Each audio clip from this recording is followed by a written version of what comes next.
And welcome to another day of Smoking with Joe. Today we're going to try something a little different. We're going to make a smoked seasoning. It's really simple. It's made out of mushrooms, garlic, onion, jalapeno pepper, and we'll add some salt and pepper a little later.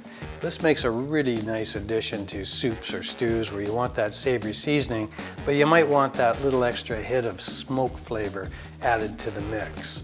And plus, you know, we have the jalapeno peppers that, of course, bring their own little zing to the party as well. But before we get going, make sure you stick around to the very end to see how it all turns out. And plus, we're giving away a discount coupon code for some great deals at bradleysmoker.com.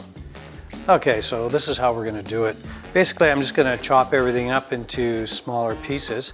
They really don't have to be too small or perfect. They're going to dry in the smoker after it finishes smoking them, and they're going to shrink up quite a bit, so you don't want them to turn to dust. And also, we're going to be putting everything on these racks that go into the P10 now. You'll notice I've got the silicone mat that goes on the bottom. If we didn't have that, everything that was cut into small chunks would just fall through, obviously. So you're going to need some parchment paper if you don't have silicone mats, but you make sure that you have room around the edges so that the smoke can flow through. This is better because it is, in fact, porous on the bottom. I realized I was going to be handling hot peppers, so I'm putting on some gloves.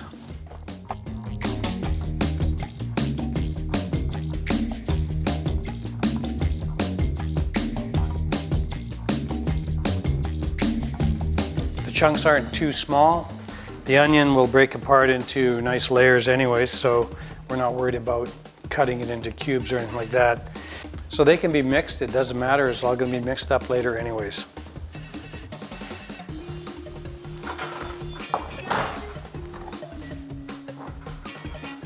And what you want to do is you want to make sure that they're not all laying on each other in piles. You want to spread it out so it's fairly even. No overlaps if possible. So that's pretty good. It doesn't have to be perfect. It just has to be pretty good. As I say, it's all going to dry up and it's all going to shrink into nothing.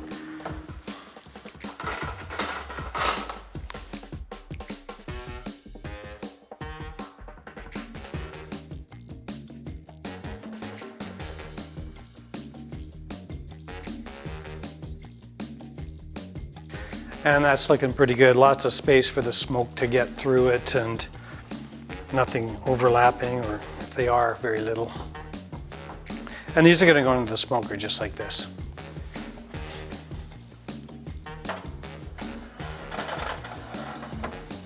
Okay, we're just about ready here. But I'm going to explain a couple of things here.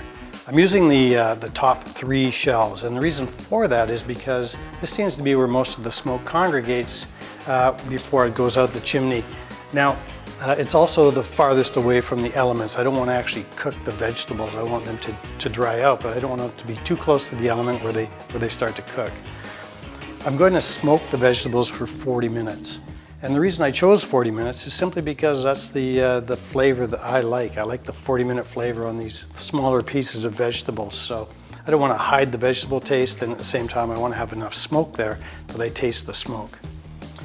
One thing I should mention about this smoker is it's a draft smoker. So that means that all the air is drawn in from the bottom of the smoker, goes through the smoker and out the chimney. And that works because it gets hot in here with the elements, and also from the smoke being generated in the smoke machine. So it always causes a flow of air from bottom to top. So you're always getting fresh smoke produced at the smoke generator level and going through the smoker by your food. So you never have anything sitting in there for too long. That means if you open the door as well to check things, shut the door and 2 seconds later, literally it's full of smoke. So don't worry about that either. One other point I should mention is at the 40-minute mark, when I finish smoking, I'm going to come back and I'm going to take the water containers out, which are a dripping tray as well as the biscuit tray.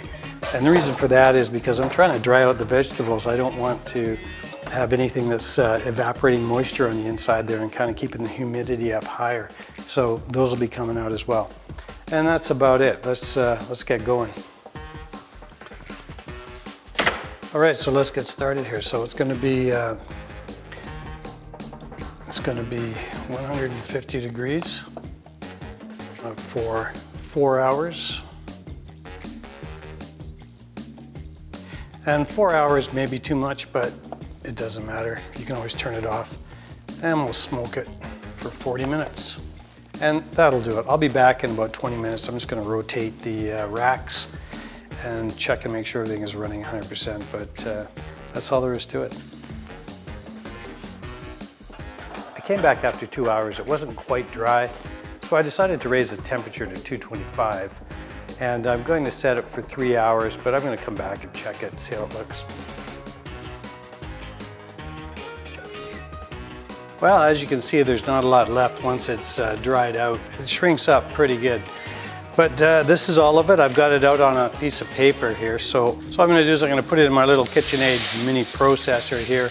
I'm going to grind it up into some small chunks. And then I'm going to add it to a spice container where I've already added the 1/4 cup of kosher salt and a tablespoon of black coarse pepper. And as promised, here's the discount coupon code for some great deals down at bradleysmoker.com. Make sure you check them out. Well, that's our smoked seasoning. Turned out pretty good, actually. You know, and remember to experiment. You may want more smoke, you may want less. You know, you may want to change the ingredients slightly. This has a bit of a zing to it. I'll tell you that right now. That pepper makes it pretty hot. But that's about it. You know, enjoy, play with it. See you next time.